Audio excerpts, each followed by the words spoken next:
വന്യമൃഗങ്ങൾ ചത്തൊടുങ്ങുന്നു. കാരണമറിയാതെ പ്രദേശവാസികൾ. പത്തനാപുരം കറവൂരിലാണ് മ്ലാവിനെ ചത്ത നിലയിൽ കണ്ടത്. കുളമ്പ് രോഗമാണോ എന്ന സംശയവുമുണ്ട്. ചൂടിന്റെ കാഠിന്യവും മൃഗങ്ങൾ ചാവാൻ കാരണമാണെന്നും പ്രദേശവാസികൾ പറയുന്നു. കറവൂർ കാരിക്കുഴി റോഡിൽ മാസ്റ്റർപടി റോഡ് സൈഡിൽ തെക്കേപ്പുറത്ത് വീട്ടിൽ സാംകുട്ടിയുടെ റബ്ബർ തോട്ടത്തിലാണ് മ്ലാവിനെ ചത്ത നിലയിൽ കണ്ടെത്തിയത്. മ്ലാവിനെ കൂടാതെ പന്നി ഉൾപ്പെടെയുള്ള വന്യജീവികൾ നാട്ടുമ്പുറത്ത് ചത്തുകിടക്കുന്ന സാഹചര്യമുണ്ടെന്ന് നാട്ടുകാർ ചൂണ്ടിക്കാട്ടുന്നു. കറവൂർ കാരിക്കുഴി റോഡിൽ നമ്മുടെ കുന്നംപുറത്തോട്ട് പോകുന്ന വഴിയിൽ തെക്കേപ്പുറം മാസ്റ്റർപടി റോഡിൽ ഒരു മ്ലാവ് റോഡരികിൽ ചത്തുകിടക്കുകയാണ്. ഇത് നമ്മുടെ ഒരു സഹോദരൻ്റെ വസ്തുവാണ്. ആ വസ്തു റബ്ബറിനകത്താണ് ഈ മ്ലാവ് ചത്തുകിടക്കുന്നത്.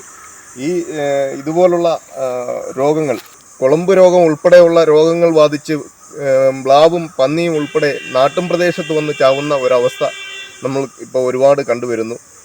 മ്ലാവിനൊക്കെ ഒരുപാട് രോഗങ്ങൾ വന്ന് ചാവുന്ന ഒരവസ്ഥ നമുക്ക് കാണാൻ കഴിയുന്നുണ്ട്. ഇത് നമ്മുടെ നാട്ടിൻപുറത്തുള്ള കന്നുകാലികൾക്ക് കൂടി ബാധിക്കുന്ന ഒരു അവസ്ഥയിലേക്ക് എത്തിയിരിക്കുന്ന ഒരു രീതിയാണ്. അത് മാറുവാൻ വേണ്ടുന്ന നടപടി സർക്കാരും അതിനു വേണ്ടുന്ന ഉദ്യോഗസ്ഥരും എടുക്കണം.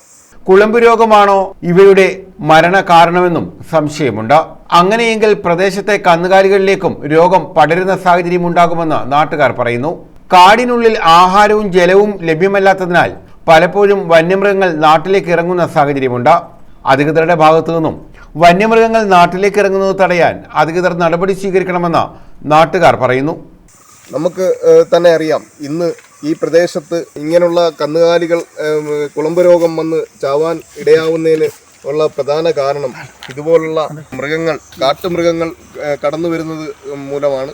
അതുകൊണ്ട് ഇങ്ങനെയുള്ള രോഗങ്ങൾ വരാതിരിക്കുവാൻ കാട്ടുതീ പോലുള്ള തീകൾ പ്രദേശത്ത് നേരത്തെ ഉണ്ടായിരുന്നു. എന്ന് പറഞ്ഞാൽ അതിൻ്റെ ചാരം കഴിച്ച് ഒക്കെ മൃഗങ്ങൾ ഈ രോഗങ്ങൾ മാറുന്ന ഒരവസ്ഥയുണ്ടായിരുന്നു. ഇന്ന് ആ കാട്ടുതീ ഇല്ലാത്തത് കാരണം ഒരുപാട് വിഷയങ്ങൾ കടന്നു വരുന്നു. News bureau, Pathanapuram.